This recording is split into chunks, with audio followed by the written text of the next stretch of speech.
தமிழ்நாடே கேள்விப்பட்டிராத அதிரடி விலை குறைப்பு சூப்பர் சரவணா ஸ்டோர்ஸ். சொந்த வீடு வாங்க ஸ்டெப் ஸ்டோனுக்கு வாங்க. Step stone.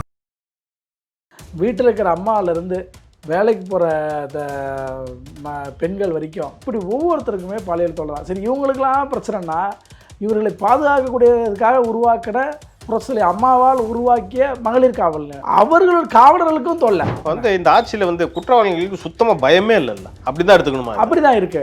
4 மணிக்கு கண்டுபிடிச்சோம் அப்படின்னு பாதிக்கப்பட்ட பெண்ணை கண்டுபிடிச்சா எதிர்கட்சி தலைவரும் கேட்டுக்காரு. 4 மணி நேரம் போலீஸ் என்ன பண்ணிட்டு இருந்துச்சு கேட்டுக்காரு. தெளிவா சொல்லியிருக்காரு. 4 மணி நேரம் 25 நிமிஷம் நீங்க என்ன பண்ணீங்க அப்படின்னு. முதல்வர் இதில் கவனிக்கவே மாட்டாரா, இல்லை கண்டு காணாமல் இருக்காரா, இவர் என்னதான் பண்ணிட்டு இருக்காருன்ற மாதிரி தான் மக்கள் கேட்க ஆரம்பிச்சிட்டாங்க இன்னைக்கு. அதுங்க ஒரு சம்பவம் நடந்து அடுத்த சம்பவம் நடக்காமல் இருந்துச்சுன்னா நீங்கள் அது பாதுகாப்பு கொடுத்தீங்கன்னு சொல்லலாம். என்ன மதிமுகவுக்கு 15 தொகுதியும் ஒரு ராஜ்யசபா சீட்டும் கொடுக்கறதா இருந்தாங்களாம் அம்மையார் ஜெயலலிதா. இது முட்டுக்கட்டை போட்டவர் ஓபிஎஸ் அப்படின்ற ஒரு குற்றச்சாட்டு வச்சிருக்காரு. இந்த உண்மையை எப்போ சொல்லியிருக்கணும்? அது அப்பவே சொல்லியிருந்தா பரவாயில்ல, இருக்கும்போது சொல்லியிருக்கணும். ஆமாம், இப்போ சொல்கிறாரு என்ன அர்த்தம்? அது உண்மையா பொய்யான்றதே தெரியலையே. அது உண்மையாக கூட இருக்கட்டும், சரி, வேற ஒரு காரணம் அணி மாறுறதுக்கு ரெடி ஆகுறாரு.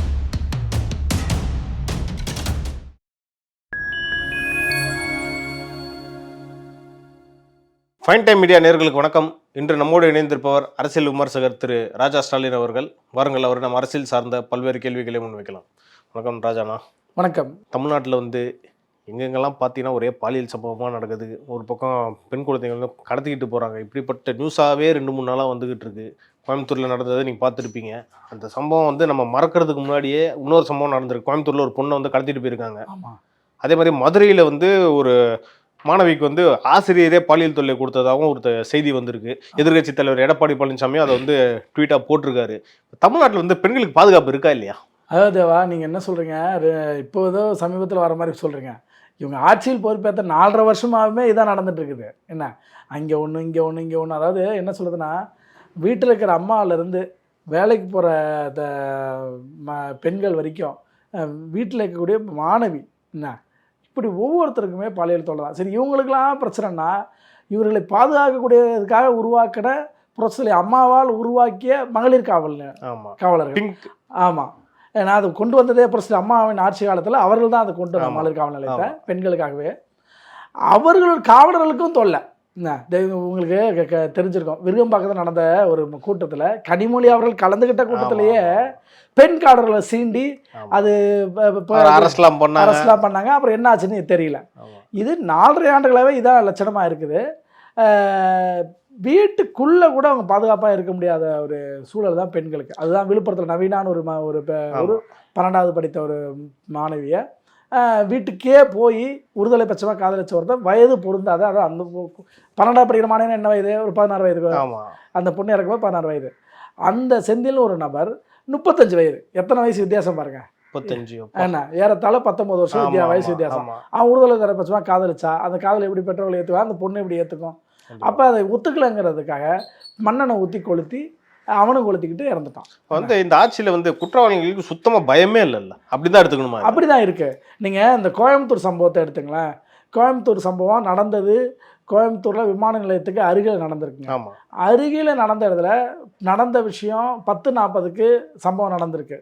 11:20க்கு முழிப்பு அவன் அந்த பெண்ணுடைய ஆண் நண்பர் ஃபோன் பண்ணி சொன்னதாகவும், அதன் பிறகு 11:30க்கு வந்திருக்கா, 11:35 வந்திருக்காங்க. 4 மணிக்கு கண்டுபிடிச்சோம் அப்படின்னு பாதிக்கப்பட்ட பெண்ணை கண்டுபிடிச்சா. எதிர்கட்சி தலைவரும் கேட்டுக்காரு. 4 மணி நேரம் போலீஸ் என்ன பண்ணிட்டு இருந்துச்சு தெளிவா சொல்லியிருக்காரு. 4 மணி நேரம் 25 நிமிஷம் நீங்க என்ன பண்ணீங்க அப்படின்னு. அதுல என்ன நான் சொல்றேன்னா, அந்த கமிஷனர் என்ன பேட்டி கொடுத்துருக்காருன்னா, கோயம்புத்தூர் மாநகர கமிஷனர், நாங்கள் 100க்கு மேற்பட்ட காவலர்களை பயன்படுத்திட்டு இருந்தோம். 100க்கு மேற்பட்ட காவலர்கள் பயன்படுத்தி இருந்தோடனே ஏன் கண்டுபிடிக்க முடியல, நடுவில் ஒரு பெரிய சவர் இருந்துச்சு அப்படின்னு சொன்னார். அப்புறம் பார்த்தா நடுவில் ஒரு குட்டிச்சவர் இருந்துச்சுனாரு. கடைசியில் குட்டிச்சவராக தான் போச்சு அந்த விஷயம். என்னன்னாங்க, 4.5 மணி நேரம் 100 காவலர்கள் தேடினா அந்த 2 கிலோமீட்டர் ரேடியேஷனில் எப்படி கண்டுபிடிக்காம போவோம்? ஆனால் உண்மை என்னன்னா, அன்னைக்கு இந்து பத்திரிகை 5ஆம் தேதி நவம்பர் ஹிந்துவுடைய ஆங்கில ஏட்டில் சென்னை எடிஷனில் 10வது பக்கம், கோயம்புத்தூர் 5வது பக்கம் செய்தி வெளியிட்டிருக்காங்க. என்ன வெளியிட்டிருக்காங்கன்னா, அந்த பாதிக்கப்பட்ட மாணவியே எந்திரிச்சு போய் பக்கத்து வீட்டு காம்பவுண்ட் எகிரி குதித்து கதவை தட்டி திறக்காத போது பெல் அடித்து பார்த்து திறக்காத போது மோட்டரை போட்டிருக்காங்க. மோட்டரை போட்டு மோட்டர் சத்தில் எந்திரிப்பாங்கன்னு பார்த்தா அதுலேயும் எந்திரிச்சு வரல மக்கள் அந்த நேரத்தில். அதைத்தான் அந்த உடலில் அவ்வளோ பாதிப்பு இருக்கும் போதும் அதோடு அவங்க திருப்பி மாடியில் ஏறி மாடி படிக்கிட்டு போய் கதவை தட்டி அவங்களை எழுப்பினா இந்த கோலத்தை பார்த்து ஏதோ திருட என்னவோ நினச்சி பயந்துட்டு அவங்க என்ன பண்ணிருக்காங்க, கதவை சத்திரி இருங்க வெளியே அப்படின்னு சொல்லிட்டு ஃபோனில் எல்லாரையும் வர வச்சு அக்கம் பக்கத்தில் ஒரு 8 வீட்டை சேர்ந்தவர்கள்லாம் இங்கே வந்து அப்புறம் அந்த மாணவிக்கு எல்லா உதவியும் முதலுதவி செஞ்சு அப்புறம் அங்கேருந்து கொஞ்சம் இளைஞர்கள் சேர்ந்துக்கிட்டு அந்த பொண்ணு இந்த இடத்துல இந்த சம்பவம் நடந்துச்சு, என்னை பலாத்காரம் செய்யப்பட்ட இடம் இதுன்னு ஒரு இடம் சொல்லுதுன்னா அந்த இடத்துக்கு தேடிட்டு போயிருக்காங்க. அவனுங்க இருக்கானுங்களா பார்க்கலான்னு போயிருக்காங்கன்னு வச்சுங்க. அப்போ போனால் காவல்துறை அங்கே தேடிட்டு இருந்திருக்காங்க. அப்போ தேடிட்டு இருந்த உடனே என்னப்பா இங்கன்னொடனே இந்த மாதிரி அந்த பொண்ணு எங்கள் வீட்டில் தான் இருக்குது வாங்கன்னு சொல்லி கூட்டிட்டு போய் அப்படி தான் ஹேண்ட் ஓவர் பண்ணியிருக்காங்க. அப்போ காவல்துறை அந்த பொண்ணை மீட்கலை, காவல்துறை அந்த பெண்ணை மீட்கலை. ஏன்னா இது பத்திரிகை செய்தி, நம்ம ஒன்றும் பொருளை கலப்பல, இந்து பத்திரிகையில் வந்த செய்தி என்ன. ஆக இப்படி தான் வந்து நடந்தது. அது உண்மைக்கு புறம்பா ஒன்று பேசுகிறாங்கல்ல, இதுதான் உண்மை. இந்த உண்மையை பதிவு பண்ணியிருக்காங்க. ஒரு பக்கம் அந்த பெண்ணை டார்கெட் பண்ணி நிறைய பேர் பேசிகிட்டு இருக்காங்க. அதை பார்த்தீங்களா நீங்கள்? அது எவ்வளோ மோசமான பாருங்க. அதாவது நான் என்ன சொல்கிறேன், அந்த பெண் அந்த தனிமையில் போயிருக்கக்கூடாது, வந்திருக்கக்கூடாது, எல்லாம் சரிங்க. ஏன்னா அப்போ தனிமையாக ஒரு பொண்ணு நாங்கள் அந்த சம்பவத்தை விடுங்க, அங்கே வீடுகள் இருந்துச்சுல, பக்கத்தில் வீடுகள் இருந்துச்சுல, ஒரு 1/2 கிலோமீட்டர் 1 கிலோமீட்டரில் ஒரு வீடு இருக்குன்னு வச்சுங்க. அந்த வீட்டை சேர்ந்தவர்கள் ஒரு விமான நிலையத்துக்கு ஏறதுக்கு, ஒரு பேருந்து நிலையத்துக்கு வர்றதுக்கு, ஒரு ரயில் நிலையத்துக்கு வருவதற்கு வெளியே வந்தாங்க அல்லது வந்துட்டு திருப்பி வீட்டுக்கு போகிறாங்க. என்ன பண்ணுவீங்க? என்ன அப்போ அந்த பாதுகாப்பு என்ன சொல்லுங்க? சரி இவங்க வந்து இதுக்கு சரி போனாங்க, காதலர்கள் போனாங்க, தப்புன்னு சொல்கிறீங்க. நாளைக்கு வீட்டு பெண்கள் போனாங்கன்னா தப்புனா அதுதான் நடந்துகிட்டு இருக்கு. இவங்க எல்லாருமே சொல்றது என்னன்னா, அந்த முட்புதர்ல அந்த இருட்டில் அந்த பொண்ணு போச்சு தப்புங்கிறாங்க. சரி ஓகே வச்சுக்கிட்டு தப்பாவே இருக்கட்டுமே, வெட்ட வெளியில நடக்குதுங்க. பெண்களுக்கு வந்து எவ்வளோ ஒரு கொடுமை நடக்குது, பாலியல் வன்கொடுமை நடக்குது, சீனை பறிச்சுட்டு போறாங்க. அதுக்கான பதில் என்ன இருக்குன்னா, இன்னைக்கு சம்பவம் என்ன 3வது, அதாவது சம்பவம் நடந்து 3 நாள் ஆகல. இன்னைக்கு கோயம்புத்தூர்ல அதே கோயம்புத்தூர்ல நடந்து போன பொண்ணு கடத்திட்டு போறாங்க கார்ல நடந்திருக்கு. இதே இப்ப கண்ணகி நகர்ல 6வது படிக்கிற மாணவி 6வது படிக்கிற குழந்தைய கடத்திட்டு போயிருக்காங்க. இப்படி ஒவ்வொரு நாளும் கடத்தல. இது என்னன்னா இந்த அப்பா தலைமையிலான அரசு இல்லையா, இந்த அப்பா தலைமையிலான அரசு என்ன பண்ணுதுன்னா அதோடைய காவல்துறையை கற்பழிக்கிற வேலையை செஞ்சிருச்சு. திருவண்ணாமலையில ஆந்திரால இருந்து பக்கத்துல விவசாயிங்க தக்காளி விற்க வியாபாரம் பண்ண வந்தவங்க, தாயும் மகளும் அந்த வியாபாரியை கற்பழிச்சு மகளும் ஆமா கற்பழிச்சு 2 காவல்துறை சேர்ந்த காவலர்கள். அது எந்த அளவுக்கு அசிங்கமா கொடுமையா இருக்கு பாருங்களேன். ஆனா இப்படி இது தமிழ்நாட்டு இவரு தலைகுனிய விட மாட்டோம்னு சொல்லிட்டு இது ஒரு தலைகுனிவு இல்லையா? தமிழ்நாட்டுக்கே இது தலைகுனிவுங்க. இப்ப வெளி ஸ்டேட் ஆளுங்க என்ன நினைப்பாங்க, உள்ள வந்தா பெண்களுக்கு பாதுகாப்பே இருக்க மாட்டேங்குதுப்பா. அவங்க ஆந்திரால இருந்து வந்தவங்க தானே. அப்ப ஆந்திரால என்ன பேசிக்குவாங்க, தமிழ்நாட்டுல போலீஸே கற்பழிச்சிட்டாம்பா அப்படின்னு பேசிக்குவானா? பேசிக்க மாட்டாங்க. மக்களுக்கே அசிங்கமா இருக்கு. அசிங்கமாச்சே என்ன. இப்படி ஒரு சம்பவம் வந்து அதிமுக ஆட்சியில நடக்குதுங்க. என்ன தெரியுமா ஆகும்? டிஜி ஐஜி டிஜிபி வரைக்கும் டிரான்ஸ்ஃபர் பண்ணிடுவாங்க. என்ன தூக்கி அடிப்பாங்க. என்ன இப்படி நடந்திருக்க அதிமுக ஆட்சி காலத்தில் இந்த மாதிரி ஒரு சம்பவம் கேள்விப்பட்டா என்ன நடக்கும்? உடனே தூக்கி அடிப்பாங்க. ஆனால் இங்கே அதுவாக நடந்திருக்கு ஏங்க. சரி இது ஒரு விஷயம். கோயம்புத்தூரில் சரி கல்லூரி வளாகத்துக்கு வெளியே ஒரு இடத்துக்கு போனாங்கன்னு சொல்கிறீங்க. அதுவும் ஒரு இடங்கிறது எங்கே இல்லைங்க, அது வந்து முக்கியமான இடம், விமான நிலையத்துக்கு இப்போ அருகில் பின்புறம். அடுத்தது அவினாசி சாலைங்கிறது அந்த ஏரியாவுக்குடைய ஒரு ஹப்பு மாதிரி இப்போ அந்த கல்லூரிகளுக்கு என்ன எல்லா வெளிமாநிலத்தை சேர்ந்தாலும் படிக்கிற இடம். நான் என்ன சொல்கிறேன், ஒரு அப்பப்போ அந்த பெட்ரோல் போகும்ல, ஆமாம், ஒரு 1/2 மணி நேரத்துக்கு ஒரு தடவை. எல்லாரோட கேள்வி அதுதான் இருக்கு, ஏன் அங்கே வந்து பெட்ரோல் இல்லை, பெட்ரோல் ரவுண்ட்ஸ் போகணுமா போகக்கூடாதா? கண்டிப்பாக. ஏன்னா அது வந்து நிறைய குற்ற சம்பவங்கள் நடைபெறக்கூடிய இடம்னு சொல்கிறாங்க. ஆமாம். இல்லைங்க, அங்கே வந்து உங்களுக்கு சாட்டை துரைமுருகன் வீடியோவை வெளியிட்டிருக்காரு. என்ன சாட்டை துறைமுருகன் வெளியிட்டிருக்காருன்னா, அங்கே இந்த சம்பவம் நடந்ததுக்கு பிறகு கூட சாராயம் விற்கிறாங்க அப்படிங்கிறத வெட்டடிச்சுமா அதில் போய் கேட்குறாங்க. கேட்கும்போது இந்த மாதிரி கோட்டை மட்டும் தான் கிடைக்கும், சைடிஷ்லாம் இப்போ கிடைக்காது, போலீஸ் ரைடு. எப்படி சைடிஷ் தான் போலீஸ் ரைடு, சரக்குக்கு போலீஸ் ரைடு இல்லை. இப்படி வந்து நடக்குது. ஏட்டா இது இந்த ஆட்சி காலத்தில் நடக்குது. அதாவது குற்றம் நடந்த இடத்துலையே மீண்டும் சாராயம் பிளாக்ல வித்துட்டு இருக்குன்னா அது எந்த அளவுக்கு மோசமான ஆட்சியை காட்டு. நீங்க இதை இப்படி எடுத்துக்கலாமா? இந்த ஆட்சியில வந்து குற்றம் செய்யறவங்க தான் வந்து தைரியமா பண்றாங்க, மக்களுக்கு வந்து பயம் இருந்துகிட்டே தான் இருக்கு, பாதுகாப்பே இல்லைன்னு தான் நீங்க சொல்ல வரீங்க. நான் என்ன சொல்றேன், ஒரே ஒரு சம்பவத்தை ஞாபகப்படுத்துறேன். கள்ளக்குறிச்சி கள்ள சாராயம் நடந்துச்சுல்ல, எங்க நடந்துச்சு? நம்ம கள்ளச்சாராயம் நான் ஒரு காலத்துல கேள்விப்பட, கலெக்டர் ஆஃபீஸுக்கு பின்னாடி காட்டுல மலையில ஏரிக்கு ஓரம் அப்படி இருந்தது போய் கலெக்டர் ஆஃபீஸுக்கு பின்புறம் நகரத்தினுடைய மையப்பகுதி. அந்த மையப்பகுதியில் கள்ளச்சாராயம் வித்துட்டு அவனை அரெஸ்ட் பண்ணாங்க. என்ன திருப்பி அவனே ஜாமீனில் வெளியே வந்து அவன் மறுபடியும் கள்ளச்சாரம் வித்து கேஸ் 2வது அரெஸ்ட் பண்ணாங்க. என்ன இப்படி இந்த கண்ணுக்குட்டிக்கிறவனை இப்போ கைது பண்ணாங்க இல்லையா, திருப்பி அவனை விடுதலை திருப்பி கைது பண்ணாங்க. என்ன அப்போ எப்படி இந்த அரசு இருக்குது பாருங்கள். என்னன்னா மீண்டும் மீண்டும் மீண்டும் இந்த மக்களுக்கு எதிராகவே செயல்படுற ஒரு அரசாகவே இருக்குது. குழந்தையில இருந்தது பாருங்க, இந்த கும்மிடிப்பூண்டியில் ஒரு 8 வயது குழந்தை என்ன தன் பாட்டி வீட்டுக்கு நடந்து போகும்போது ஒரு வட இந்தியக்காரன் கடத்து 8 வயது குழந்தைகிட்ட என்னங்க இது பண்ண முடியும்? என்ன அதாவது மனிதத்தன்மையற்ற இது ஒரு செயலுங்க. என்ன ஒரு குழந்தைன்னு கூட பார்க்காம என்ன இந்த குற்றத்தை இவர்கள் தடுக்கணும். நான் என்ன சொல்றேன், குற்றம் நடந்துருச்சு, நடந்து கடுமையான நடவடிக்கை எடுத்திருந்தா என்ன இருக்கும்? நீங்க எடுக்கணும்னு சொல்றீங்க. என் கேள்வி என்னன்னா, ஏதோ ஒரு இடத்துல ஒரு வருஷத்துல 1 நடக்குது 2 நடக்குது, இது வந்து மாசத்துக்கே இப்ப நிறைய அதிகரிச்சுக்கிட்டே போகுது. அப்ப என்ன ஆக்ஷன் எடுக்காம முதல்வருடைய என்ன பண்ணிட்டு தான் இருக்காரு? சென்சிட்டிவா இருக்க விஷயம் தான் பேசுறோம். சரி, இப்ப அண்ணா பல்கலைக்கழகத்துக்குள்ள நடந்துச்சுனால அண்ணா பல்கலைக்கழகத்தை பத்தி நம்ம பேசணும் விரிவா. ஏன்னா அது அண்ணா பல்கலைக்கழகம் ஒரு சென்சிட்டிவ் ஆச்சு.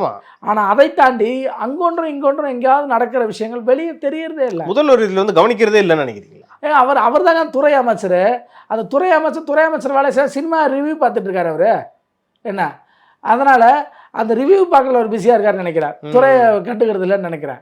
என்ன இப்படி போயிட்டு இருக்குது இந்த துறையுடைய லட்சணம்.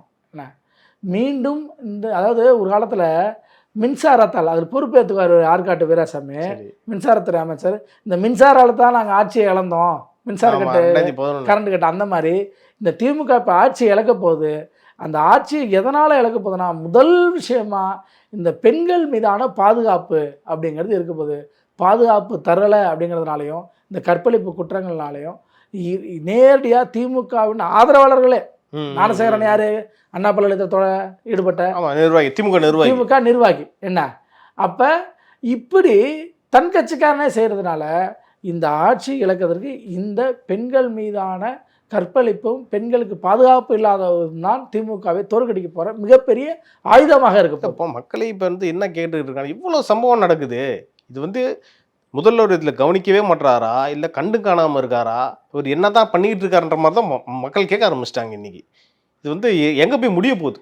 அதுங்க ஒன்றும் இல்லைங்க, இந்த கல்வி சிறந்த தமிழ்நாடுன்னு கூட்டம் மாநாடு போட்டாங்க. ஏன்னா ஒரு சைடு வந்து அவர் வந்து சொல்லிக்கிட்டே இருக்கார், பெண்களுக்கு வந்து எல்லா பாதுகாப்பும் தமிழ்நாட்டில் இருக்குது, திமுக ஆட்சி அதை வந்து சாக்ரிஃபைஸ் பண்ணாமல் எல்லா பாதுகாப்பும் கொடுக்கும்னு தான் சொல்லிக்கிட்டு இருக்காங்க. அதுங்க ஒரு சம்பவம் நடந்து அடுத்த சம்பவம் நடக்காமல் இருந்துச்சுன்னா நீங்கள் அது பாதுகாப்பு கொடுத்தீங்கன்னு சொல்லலாம். என்ன அப்படி எதுவுமே நடக்காமல் மீண்டும் ஒரு சம்பவம் நடந்துச்சுங்க கோயம்புத்தூரில், அதுக்கப்புறமா அலர்ட் ஆகல, அடுத்த 3ஆம் நாள் இன்னொரு பெண் கடத்தப்படுறாங்களே. அப்போ எப்படி நீங்கள் வந்து அதை சரியாக நடத்துறீங்க அப்படின்னு சொல்கிறீங்க? எதை அடிப்படையில் சொல்கிறீங்க? நடந்த அதே ஊர்லேயே அடுத்து ஒரு 3ஆவது நாள்லையே அப்படிங்கும்போது காவல்துறை அலர்ட்டாக இருந்திருக்க வேணாமா? சரி, ஒரு கடத்தப்பட்டது, சரி இந்நேரம் வந்து இது கடத்தப்பட்டவர்கள் மீட்கப்பட்டார், இந்த மாதிரி இருக்குது அப்படி சொல்லணும்ல. ஏங்க எடப்பாடியார் கேள்வி கேட்குறாருங்க, 4.5 மணி நேரமாக தேடி கண்டுபிடிக்க முடியல, ஒரு 2 கிலோமீட்டர் ரேடியேஷன்லாம். காடு கிடையாதுங்க, அடர்ந்த கடைங்க. அந்த இடத்த பார்த்தீங்களா, சும்மா ஒரு ஒரு கரம்புன்னு வச்சுங்க, அங்கங்கே செடி முளைச்ச கூட கரம்பு, ஒரு செவுறு இருந்துச்சுங்க, குட்டி செவருங்கண்ணா, அதெல்லாம் குட்டி செவராக போன கதைங்க அது. என்ன அந்த செவரெல்லாம் ஒரு காரணமா? அதிகாரிகள் செவரு தாண்டி போய் பார்க்கக்கூடாதா? செவரு ஒன்று இருந்தால் செவரு தாண்டி அந்தாண்ட போய் பார்க்கக்கூடாதா? இல்லை, ஒரு எஸ்பி இருக்காங்க, டிஎஸ்பி இருக்காங்க, இன்னும் பார்த்தீங்கன்னா காவல் உயர் அதிகாரிகள் பல பேர் இருக்காங்க. அப்போ வந்து முதல்வர் மேலே பயம் இல்லைன்னு தானே அர்த்தம். ஏங்க காவல்துறையை அவங்க எல்லாத்துலேயும் குறை சொல்லிட்டு இருக்கக்கூடாது. ஏன்னா காவல்துறைக்குன்னு ஒரு பொறுப்பு இருக்குது. எத்தனையோ குற்றங்களை கண்டுபிடிக்க முடியாதுங்க. அதில் டைரக்ஷன் எங்கேருந்து வரணும், அதிகாரிகிட்டேருந்து வரணும். எந்த அதிகாரிலேருந்து உயரது, அப்போ அவர்கிட்ட எங்கேருந்து வரணும், அவர் துறை சார்ந்த மேலதிகாரி. இப்படி ஒவ்வொருத்தரும் ஒரு கலெக்டர்லேருந்து ஒவ்வொருத்தரும் உத்தரவு வந்துச்சுன்னா அதன் அடிப்படை தான் அவங்க செயல்படுவாங்க. அவர்களுக்கு மேலே அழுத்தம் வந்துட போதுங்கிற பயத்திலேயே தவறாக நடந்துட்டு இருப்பாங்க. என்ன அப்போ இதுதான் வந்து இந்த விஷயமாச்சு. ஒரு மனிதத்தன்மையோட விஷயத்தை அணுகியிருந்தா இந்த பெண் என்பது கேரத்தால் 4 மணிக்கு கண்டுபிடிச்சேன்னு சொல்கிறாங்க இல்லையா, அது கண்டுபிடிக்கல, அது வேறு விஷயம். ஆனால் ஒரு மணி அந்த மாதிரி வாக்குனா அந்த பெண்ணுடைய ஆன பாதிப்புகள் குறைஞ்சிருக்கும், ஒரு பாதியாக குறைஞ்சிருக்கும்ல. கண்டிப்பாக. என்ன அதை தான் வந்து எல்லா சமூக ஆர்வலர்களும் சொல்கிறாங்க. ஆனால் இந்த அரசு செய்ய தவறிடுச்சு. இதுக்கும் முட்டு கொடுத்து பேசிட்டு இருக்க எத்தனையோ பேச்சாளர் இருக்கிறாங்க. என்னத்தை பண்ணுறது இந்த ஆட்சியை? அதுதான் சொல்கிறேன், அவங்களோட மனநிலை எப்படி இருக்கும் பாருங்கள். அதாவது கற்பழிச்சவனை விட மோசமான மனநிலை அது. என்ன கற்பழிச்சவனுக்கு துணை போகிறதுங்கிற மனநிலை அது. என்ன யாருக்குள்ளே 2 பேரும் ஒண்ணுதான்றீங்க. ஆமா, அந்த மாதிரியான ஒரு கற்பழிப்பு ஈடுபடுறவன் அந்த கற்பழிப்பு ஈடுபடுறவனை கண்டிக்காமல் அந்த ஈடுபடுவனை காப்பாத்துக்கிறதுக்காக பேசுற பேச்சும் எழுத்தும் எதுக்கு உதவும்? அவங்க வீட்லயும் அம்மா இருப்பாங்க, தங்கச்சி இருப்பாங்க, அக்கா இருப்பாங்க, பெண்கள் இருக்காங்களே, அவங்களோட ஏன் அப்படிலாம் பேசணும்? இல்லை, இது எல்லாமே அவர்களுக்கு இருக்கு. பாவம் நல்வாய்ப்பாக அந்த மாதிரி எந்த ஒரு தீங்கும் அந்த அவங்களுடைய குடும்பத்தில் நடக்கக்கூடாது. ஆனால் அதை உணரணும். நம்ம வீட்டில் ஒன்று நடந்தால் எப்படி இருக்கும், அவர்கள் வீட்டை போல தானே நம்ம வீட்லேயும் துடிப்பாங்க, வேதனைப்படுவாங்க, நம்ம அப்படி தானே வேதனைப்படுவோம், நம்ம அப்படி தானே வெக்கப்படுவோம் அப்படின்னு அவர்கள் நினைக்கணுமே தவிர அதை விடுத்துட்டு எங்கோ நடக்குதுன்னு போயிட்டு இருந்தா நாளை அது நம்ம வீட்டு கதவை தட்டும். என்ன இயற்கை விதியை தான் அது. அடுத்தபடியாக என்னன்னா 2011 தேர்தல் அப்போ என்னாச்சு, வைகோ வந்து அதிமுகவை அணுகியிருக்காரு. ஆனால் ஓபிஎஸ் வந்து தான் அவர் வந்து தடுத்துருக்கிறதா வைகோ ஓப்பனாகவே ஸ்டேட்மெண்ட் சொல்லியிருக்காரு. என்னன்னா கிட்டத்தட்ட மதிமுகவுக்கு வந்து 15 தொகுதியும் ஒரு ராஜ்யசபா சீட்டும் கொடுக்குறதா இருந்தாங்களாம் அம்மையார் ஜெயலலிதா. இது வந்து முட்டுக்கட்டை போட்டவர் ஓபிஎஸ் அப்படின்ற ஒரு குற்றச்சாட்டு வச்சிருக்காரு. அதாவது இந்த உண்மையை எப்போ சொல்லியிருக்கணும், அவர் அது அப்பவே சொல்லியிருந்தா பரவாயில்ல, இருக்கும்போது சொல்லியிருக்கணும். ஆமா, நீ இப்போ சொல்றாரு என்ன அர்த்தம்? அது உண்மையா பொய்யான்றதே தெரியலையே. அது உண்மையா கூட இருக்கட்டும், சரி, வேற ஒரு காரணம் அணி மாறுறதுக்கு ரெடி ஆகுறாரு. ஆமா, என்ன இதுதான் சிக்னல். அவர் கொடுத்துருக்க சிக்னல், நான் வெளியே வர போறேன், நான் இபிஎஸ்க்கு ஆதரவான கருத்து சொல்லியிருக்கேன், ஓகே, என்ன ஓபிஎஸ்க்கு எதிராக கருத்து சொல்லியிருக்கேன் அப்படிங்கிறதா அதோடைய சிக்னல். ஆக அணிமாற ரெடியா இருக்காரு. ஏன்னா அவங்க மல்லை சத்தியம் எங்க வர போறாங்கிறாரு, புதிய கட்சி தொடங்கிட்டாரு. யார் கூட்டணிக்கு வர போறாங்கிறாரு, திமுக கூட்டணிக்கு வர போறாங்கிறாரு. இல்ல திமுக கூட்டணிக்கு தான் சொல்லியிருக்காரு ஆரம்பத்துல. அதனால இப்ப நீங்க மல்லை சத்தியா கூப்பிடுறீங்கன்னா நான் அங்கே போயிடுவேன். ஓகே ஓகே, அப்படி இல்ல சீட்டு பேரமா கூட இருக்கலாம்ல. இருக்கும் சீட்டு. இப்ப காங்கிரஸ் கரூர் விஷயத்துல விஜய் பக்கம் நின்னுச்சா திமுக பக்கம் நின்னுச்சா? விஜய் பக்கம் தான். விஜய் பக்கம் நின்னாங்கன்னு வச்சுக்க, அல்லது திமுக பக்கம் நிக்கலன்னு வச்சுக்க, அப்படி வச்சுக்கலாம். என்ன ராகுல் காந்தி போனை போட்டு பேசினார்ல, இப்ப என்ன பொருளை விட்டுட்டு இருக்காங்க, அவங்க வந்து கேரளாவில் ஆட்சிக்கு வர்றதுக்கு விஜயோட துணை பயன்படுத்துறாங்க. அதனால விஜயோட கூட்டணி வைக்கலாம் நினைக்கல, நடக்கலாம் வச்சுங்க. ஆனா இதை வச்சு சீட்டு பேர நடக்குமா? ஏங்க, திமுகவை மிரட்டி மத்திய அமைச்சராக இருக்கும் போது கீழே கூட்டணி பேசுறாங்க, மேல கலைஞர் தொலைக்காட்சியில் ரெய்டு போன கட்சிங்க. அப்படி பண்ண கட்சிங்க காங்கிரஸ் கட்சி. என்ன எத்தனை சீட்டு வாங்கினாங்க தெரியுமா தேர்தலில்? 63 சீட்டு. 1 2 இல்ல, 63 சீட்டை வரலாற்றிலே வாங்கினது கிடையாதுங்க. என்ன அவங்க எப்ப காமராஜர் ஆட்சி காலம் இருந்துச்சு, அதுக்கப்புறம் 30 35 28 இந்த ரேஞ்சில் தான் இருந்த கட்சி. கடந்த முறை எத்தனை வாங்கினாங்க? 20 வருஷம் என்ன 25 சீட்டு. இப்படி இருந்த கட்சி அங்க எங்க போச்சு? இப்ப இருக்கிற கட்சி வளரணுமா வேணாமா? 2011 நீங்க 63 வாங்கினா இப்ப நீங்க 100 சீட்டுல வாங்கணும். அதை விட்டு 63ல இருந்து 25 சீட்டு வந்தீங்கன்னா இப்ப என்ன அர்த்தம்? அப்ப அந்த டிமாண்டு சரி, இப்ப நாங்க டிமாண்டு நாங்க வந்து ஏற்கனவே வந்து சிறுபான்மை ஓட்டு எங்களால தான் உங்களுக்கு வருதுன்னு அவங்க சொல்லிட்டு இருக்கிறாங்க. என்ன அப்படிப்பட்ட இடத்துல இப்ப நாங்க விஜய் கூட கூட்டணி போட தேவையில்ல, ஆனா போடுவதற்கான வாய்ப்பு இருக்கு அப்படின்னு சொன்னா என்ன நடக்கும்? ஆக இப்படி ஒரு சலசலப்பை உண்டு பண்றதா வேலை. இப்படி ஒவ்வொருத்தரும் சலசலப்பை உண்டு பண்ணாங்க. விடுதலை சிறுத்தைகள் ஒரு சலசலப்பை உண்டு பண்றாங்க.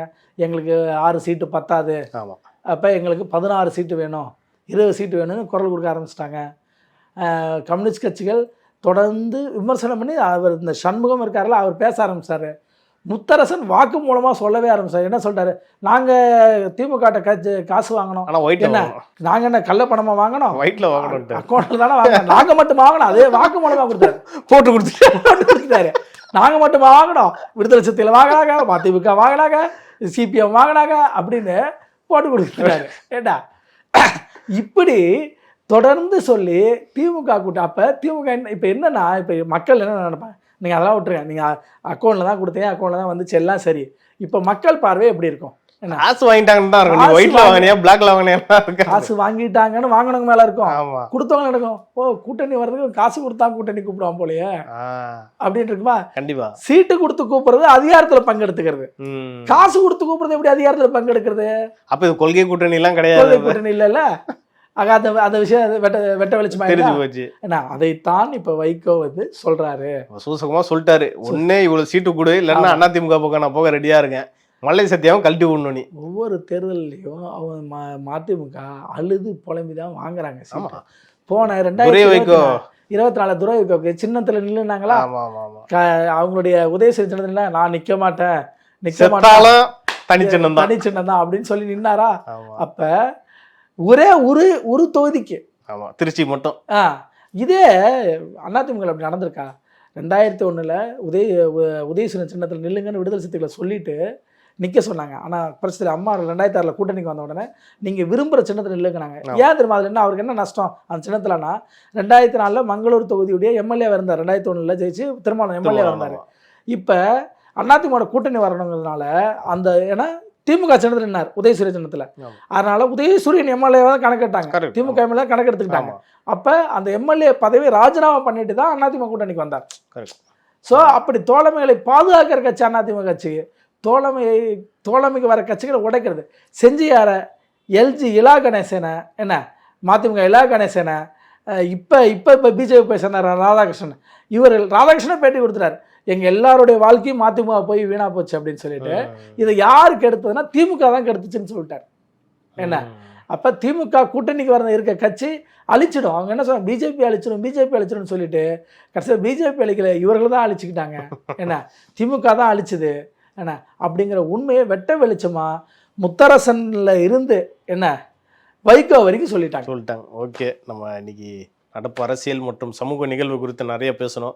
இது குறித்து அடுத்தடுத்த நிகழ்ச்சிகளில் இன்னும் நம்ம டீட்டெயிலாக பேசலாம்ண்ணா. நன்றிண்ணா. மிக்க நன்றி தேவா.